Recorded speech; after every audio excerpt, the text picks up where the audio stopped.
2 or 3 years ago, the number of boats on the canal started to go up. And that wasn't because necessarily there was a massive enthusiasm for living on boats, but there was a massive problem because people who were renting houses and flats in London in Zone 1 and 2 before now couldn't afford to. And now the boats are parked 2 and 3 deep all the way through London.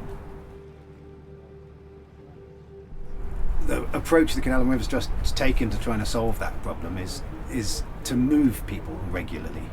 The idea being that if everyone's moving, then there'll be a space for people coming in from London visiting.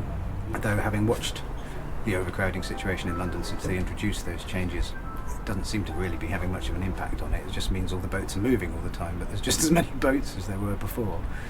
And that's meant inevitably that people's lives have got much more difficult. I'm not touching that boat. Okay.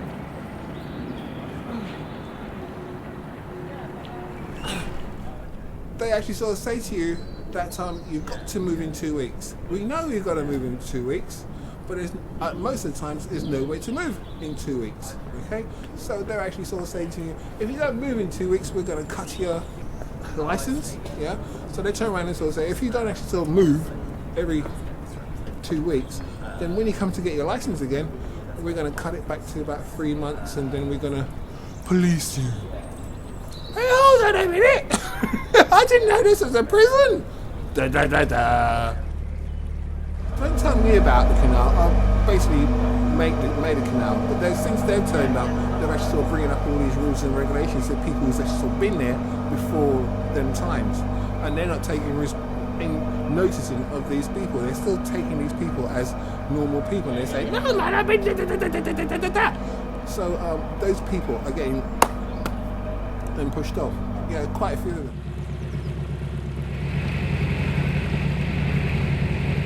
Been on the canal. I've been working for like 6 years, kayaking and narrowboating. So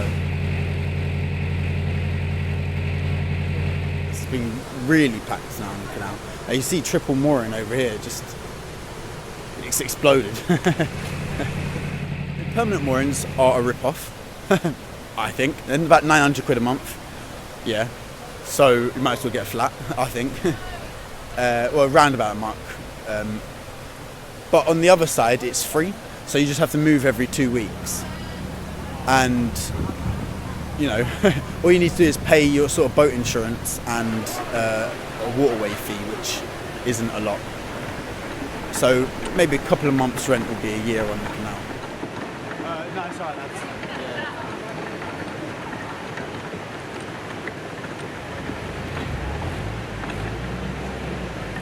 There's a lot of new boaters on the canal, and that means that there's a lot of people who've lived in flats for all of their lives who've suddenly moved onto canals, and there's a real difference between the culture in boats and the culture in flats. Because if you live in a flat, you don't need anything from your neighbour other than to be left alone, not to have a noise.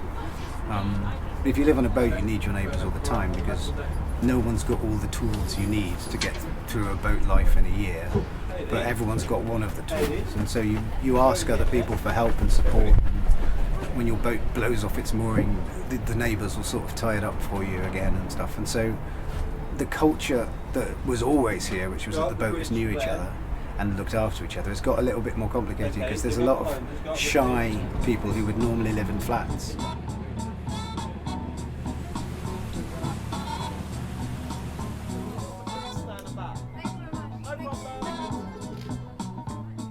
Oh look, this is a nice little party going on there. Bit of riverside community stuff.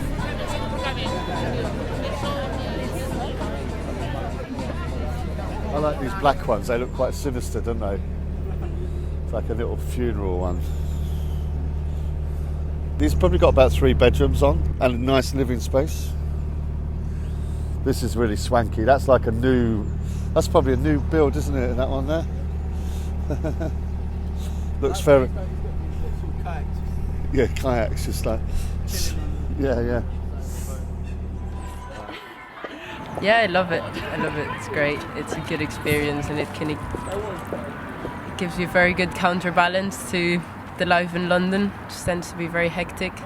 whereas in the canals it's just a lot calmer. The weirdest aspect, having to empty your own shit. Don't know if you've heard that one, but yeah, the toilet's like a deposit that you kind of get and then you empty in the points along the canal. I think it's always very tempting to like peek into people's boats whenever there's like an open window. I go like, But yeah, as for drunk people, I remember a friend telling me that once she woke up and she had a couple having sex on the roof of his boat. It was really fucking... And when she like told them off, they were so drunk, they were just like... They weren't really aware that it was actually private property kind of thing, so they got like, oh, what are you doing here? It's like, no, what are you doing here in my rooftop? It's fun, it's like, it's a very different kind of style of living. I'm sure we can see if I've got any beer left. They're thinking about privatising it. They're thinking about privatising it. And I actually sort of think underground, buses, gas, whatever the people have got, they come along and take it.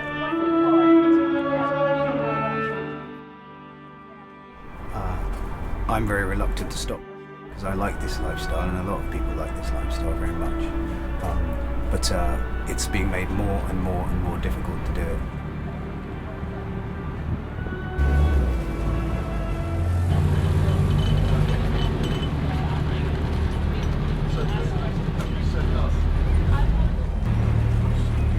But all the madness of London's finally, its fingers have finally reached onto the canal as well now.